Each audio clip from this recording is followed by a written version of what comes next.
आंगुरी चीरी क लिखी चिठिया, आंगुरी चीरी क लिखी चिठिया, माई से हियो का तरसे तुहार बिटिया, माई से हियो का तरसे तुहार बिटिया।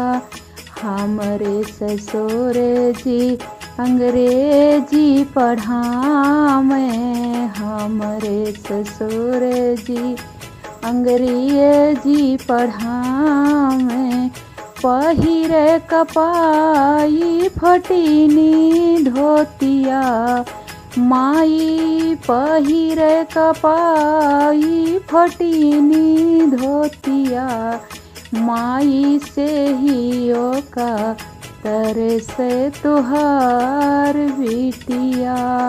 आंगुरी चीरी क लिखी चिठिया, आंगुरी चीरी क लिखी चिठिया, माई से हियो का तरसे तुहार बिटिया।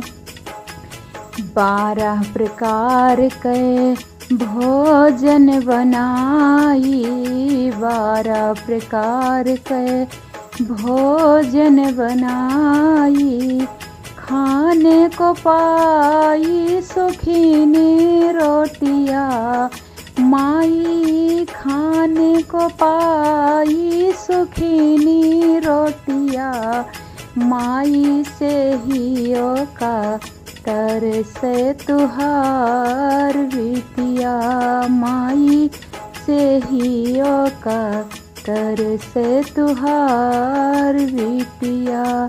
झाड़ू लगाई माई पोछा लगाई, झाड़ू लगाई माई पोछा लगाई, सुअवत दिया खमराई लठिया, माई सुअवत दिया खमराई लठिया, माई से हियो का तरसे तुहार बिटिया।